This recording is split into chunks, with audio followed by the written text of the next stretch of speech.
It's Go Data Brew, baby. What is up, YouTube? It's your boy Millsy, back with Hometown Commander, back for another episode of Millsy Brews, the show where I brew version 1.0 decklist of the Commander in front of us on my quest to outbrew the magic world. You know the motto, it's ABB, baby. Always be brewing.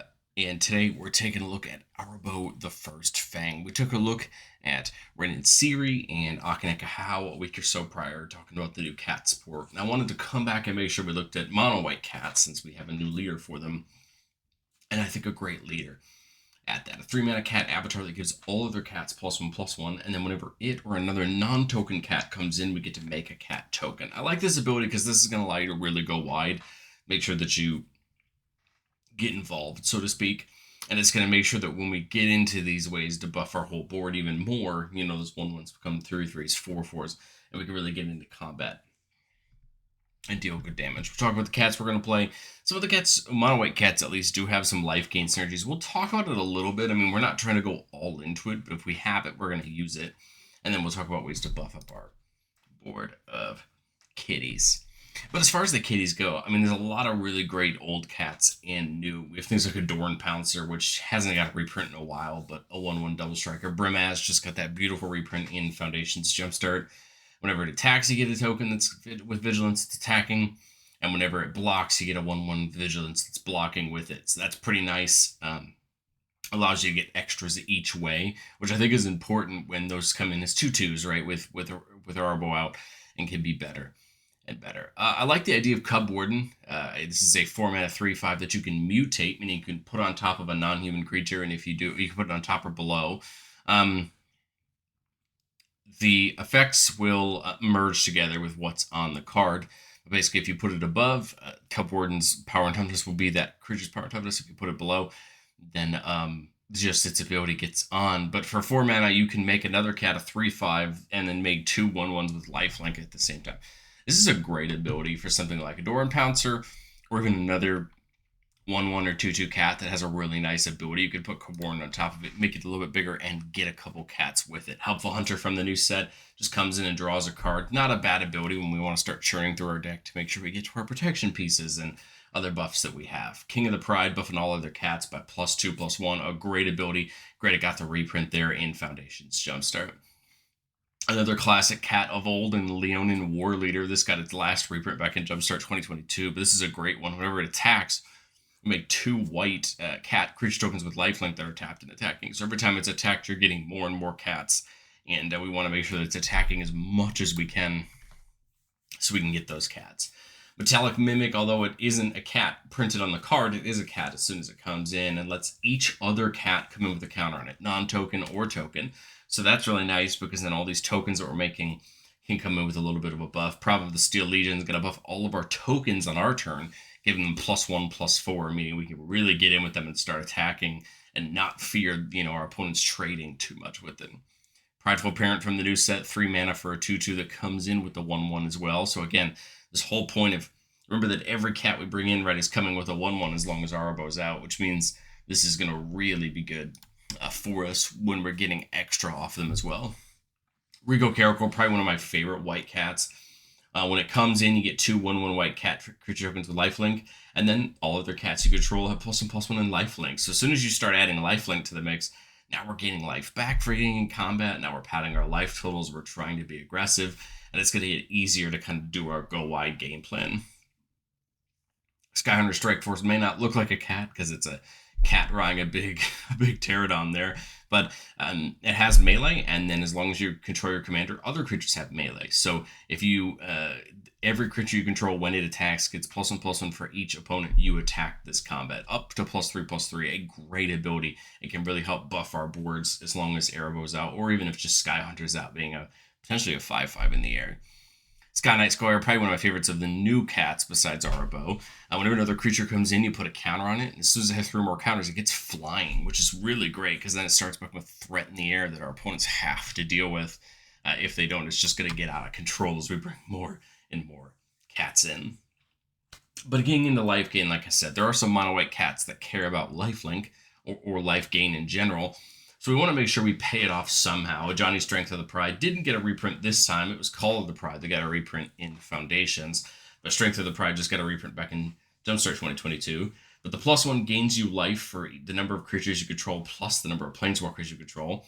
The -2 makes you an Ajani Pridemate token, the creature that sits just to the right of it. And then the 0 says if you have at least 15 more life than your starting life total, you exile it and each artifact and creature your opponents control. So a one-sided board wipe, just nuke all our opponents, feels very, very good. Ajani's Pridemate, the token that we talked about to the left of it, is its own card, and it got a reprint there in Foundations with beautiful new art. Whenever you gain life, you put a counter on it. So as we get this incremental life gain, if we can get it, we're going to add some counters to it. Bounding Familiar says whenever it attacks while saddled, you put a counter on each other creature you control and gain a life for each of those creatures. So there's a way to buff your board and gain some life. It is an expensive cat, but I think it's easy to saddle, and it's going to be easy to spread those counters around. Heal of the Pride says whenever another creature comes in, you gain 2 life. So here's that classic Soul Sistery type ability, but it's on a cat here. A little bit overpriced in my opinion, but once you get it down and start gaining a life, you're not going to care. The big cat that I think a lot of people are looking to throw into their decks this time around is Ocelot Pride from Modern Horizons 3. First strike, lifelink, 1/1 with Ascend. Beginning your end step, if you gain life this turn, you make a kitty. And then if you have the City's Blessing, so if you have 10 or more permanents, for each token you made this turn, you make another copy of it. This is great after a turn of putting multiple cats in and gaining some life. You can make a copy of all of them again. And I think Ocelot Pride works really well with Kala next to it, Ajani's Pridemate, the new cat from the Jumpstart set. Whenever it attacks, each other attacking creature you control gets +X/+O, where X is the number of counters on Kala, and Kala has that same ability as Ajani's Pridemate, getting a counter every time we gain life. I really like Kala. I feel like Kala is a great commander in her own right. We talked about Kala in a previous video. It wasn't cat tribal, it was just life gain in general. But I think Kala fits really well here to help us get in and get involved. But it's not just creatures that have lifelink. We have things that gain us life. Both Ajani's Welcome and Case of the Uneaten Feast will gain us a life whenever a creature comes in. This means that as we're playing creatures, we're doing the things we want to do anyway. Case of the Uneaten Feast has the upside that if we gain 5 or more life in a turn, we then have the option to sacrifice it to give creatures in our graveyard the ability to be cast until end of turn, which is a great ability, especially after a board wipe, right? We could just sack the case and start casting things back out. Cleric class is kind of a fun one. It starts off on level 1 with just gaining some extra life every time we gain life. But when you get to level 2, you get that whenever you gain a life, put a counter on a creature ability, which is great. And that level 3 just lets you bring a creature back. But the level 2 is a great one, so you can start spreading counters right around all of your creatures. I think the big thing in white when we talk about go wide creature decks is you've got to protect your board, right? Because at some point in Commander, 5-6 mana range, people are going to start wiping the board. That's what some decks are just so good at doing to stop creature decks, and we have to be aware of it. I think you're going to see this in any go wide creature deck, no matter what color you're in, but especially in white, you need to pay attention. And some of the best board protection spells are in white, and we're playing as many of them as we can. I think the newest one on this list is Dawn's Truce from Bloomburrow.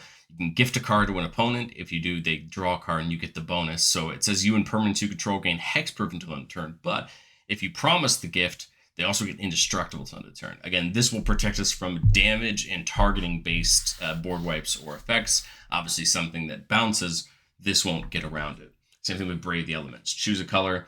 White creatures you control gain protection of the chosen color till end of turn. Now, this won't get around a board wipe, let's say like Wrath of God, which just straight destroys creatures. This will get around red board wipes like Blasphemous Act, but this also won't get around things like Blasphemous Edict that forces us to sacrifice our creatures. So it's important to know what does and doesn't work. Chroma's Will is kind of a dual agent here, because it's not just about protecting our creatures. It's also about giving them a laundry list of abilities to make a big attack happen, but it could be used defensively if we really had to. But I think the ones that people more expect to see are the ones that just straight up give indestructible. Flare of Fortitude got printed in Modern Horizons 3. Until end of turn, your life total can't change, and permanents you control gain hexproof and indestructible. I like that it's permanents and not creatures. That's important because someone could try to go after artifacts or enchantments or what have you. Now, Flare has the benefit of being able to be cast by just sacking a non-token white creature instead of paying its cost. I'm not playing Flawless Maneuver, the free indestructible protection spell, just because it's simply too expensive. We try to keep a budget here on this show. But we're making up for it with things like Make a Stand, 3 mana to give all of our creatures a buff and indestructible, and Unbreakable Formation, 3 mana to give all of our creatures indestructible, but if we play it during our main phase, they all get a counter and vigilance on a turn. So we may not have Clever Concealment or Flawless Maneuver, in my opinion, what I think are the best protection of these, but we're playing a lot of other ones, and I think they're going to be just as effective for us.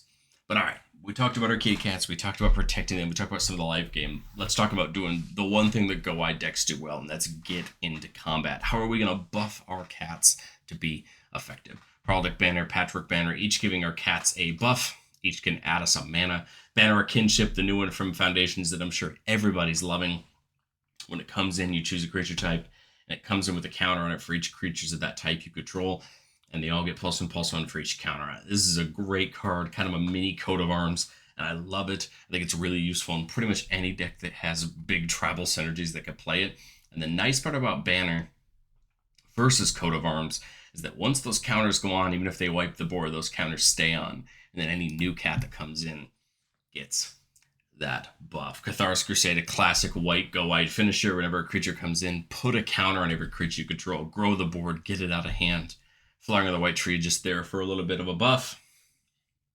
Feldar Tree can kind of play a dual role here. When a land comes in, we can either make another cat token, or we can put a counter on each creature we control and give them vigilance. This is great to start getting into combat and buffing ourselves while still being able to block if need be. I love Feldar Tree. Sometimes I wish it was a mana less, but I think it's a great ability, and I love having it for me here.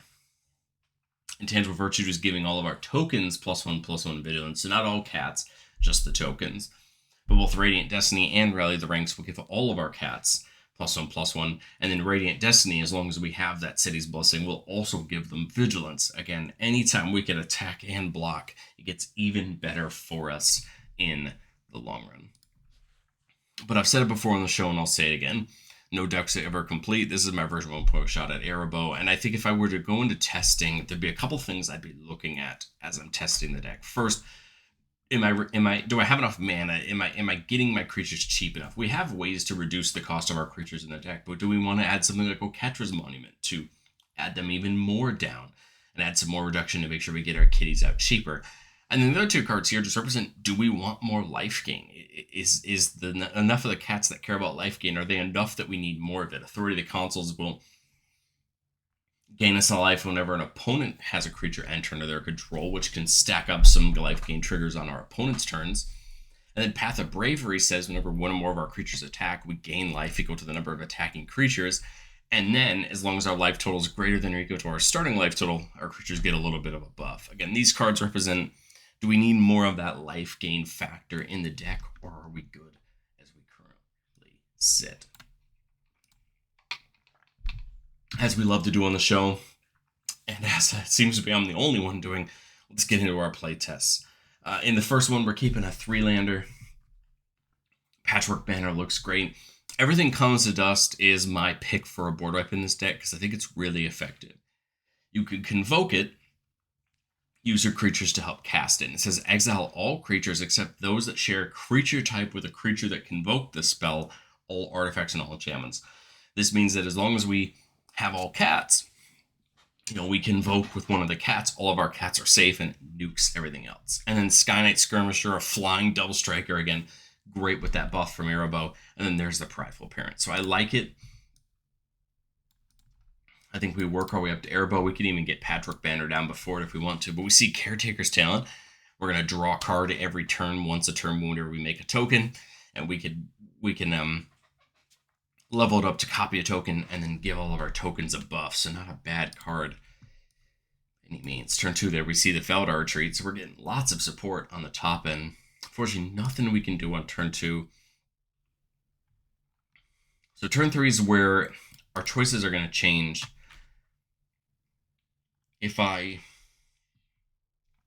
play the Arahbo this turn, I can still only play one cat next turn. If I go Arahbo and then I Patchwork Banner next turn, I'd only be able to play a 2-mana cat. I think as it stands, I'm going to be kind of mana awkward.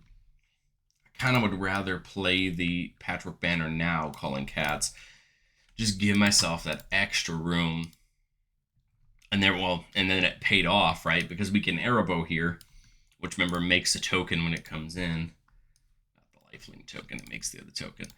And then now Minas Tirith comes in untapped, and we can use it for this intangible virtue, right? Giving all of our tokens +1/+1 in vigilance. So that worked out well. That turn worked out well. Obviously, we could have done it the opposite way. We could have played Arahbo and then played Patchwork and intangible virtue this turn, but we didn't know. And sometimes, right, you have to plan based off what you do and don't know. Turn 5 here, having 5 mana.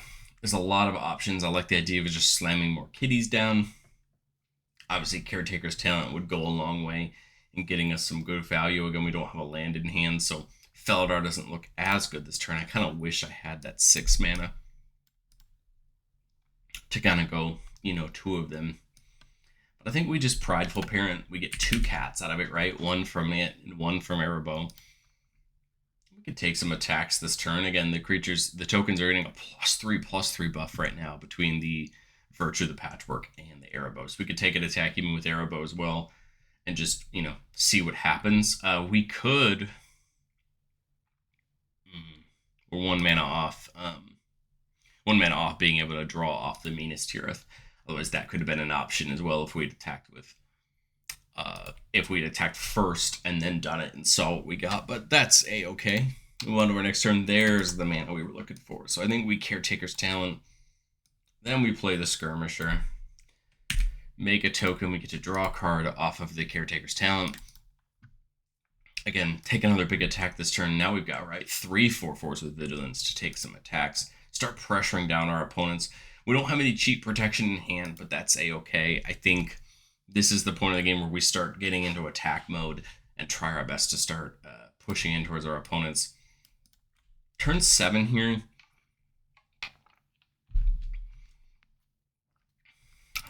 There's a lot of ways we could approach this turn.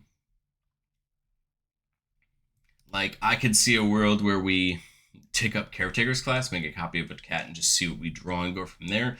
This might be the turn where everything's dust. We've got 7, 10 here between these right here. We could play this Everything Comes to Dust with cats. Yes, we'd nuke our enchantments in the process, but it might be able to nuke the rest of the board if possible. But I think what I would do is I would just take up the Caretaker's Class to make a cat, just to see what we get. Okay, we get a Soul Ring. That's not bad. It's not 1, 2, 3, 4, 5, 6, 7 mana.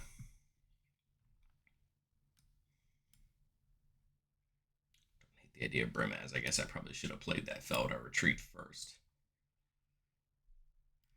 But I guess it's just what? Brimaz and then attack, right? Just get into attacking. I think at this point it just comes down to, do we board wipe or do we keep our fingers on the gas? Unless somebody has a way to wipe our board, we're just moving straight forward. And then we have the Sabine's Sabine's Reclamation to get our cats back, right, if they die once we get Arahbo back out. But I think we've done a pretty good job representing what we want to do on this one. Let's move to the next playtest.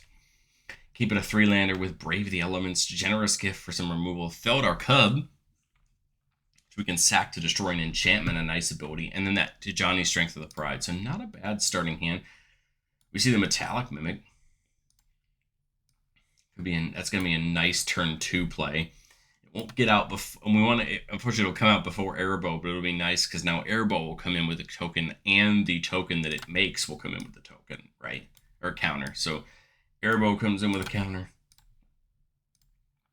and the token that it makes comes in with a counter, right? Buffing it up, getting a little bit better. There we see our Farewell, one of our other board wipes in the deck. I like the idea of a Johnny Strength of the Pride here. Get it down. Get it. But I think also King of the Pride makes a ton of sense. Now this is giving all other cats +2/+1s. Now we've got great buffs on these guys. We could take attacks this turn. Keep up the Brave the Elements just in case something tricky happens. Well, there's everyone's favorite cat, Roaming Throne, right? It's in the deck. We spent some money on it, and it's great here mainly for Arahbo making double the cats when something comes in. If there's something pesky on the board, I think I just hold up, the Generous Gift, take an attack here. But I like the idea of -2ing a Johnny to make that a Johnny's Primate. Now, Arahbo does say non-token cat, so it won't make a tat token when it comes in, but it will get a counter because of Metallic Mimic.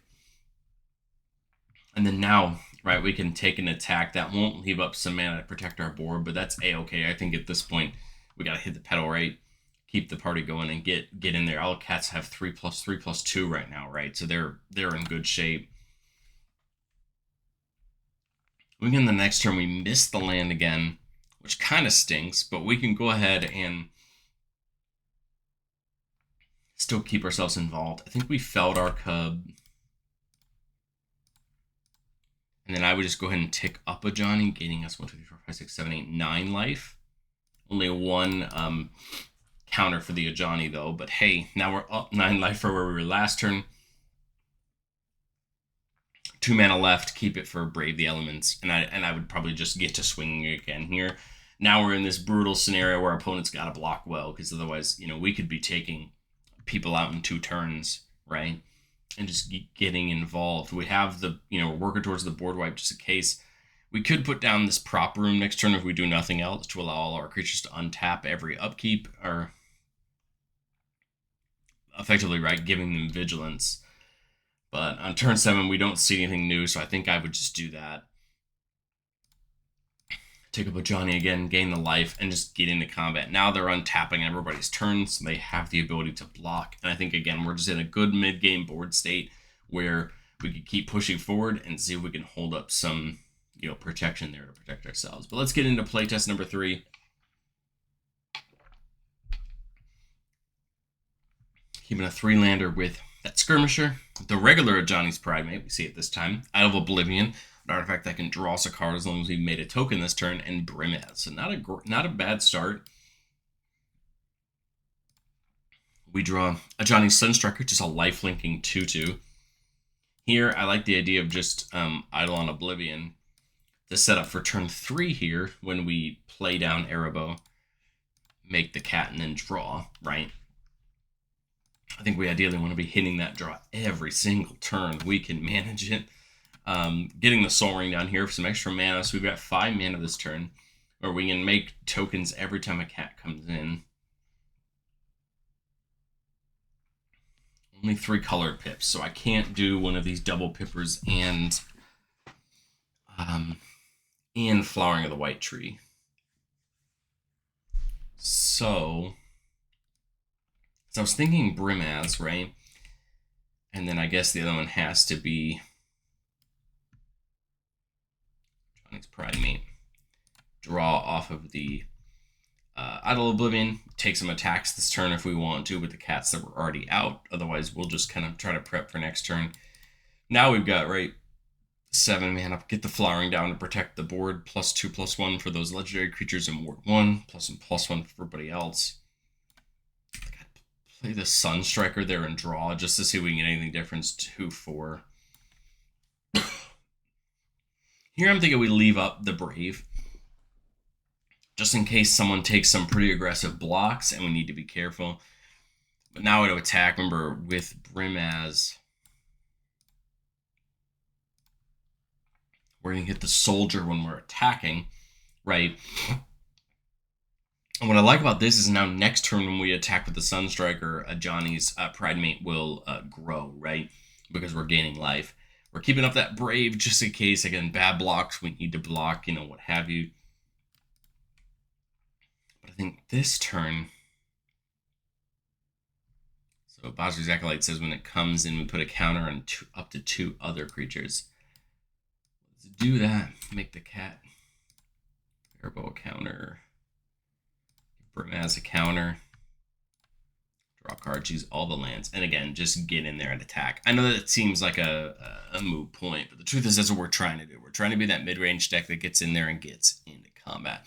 But that is all I have for you in today's video. I'd love to know what you think of Arahbo, and I will catch you guys in the next one.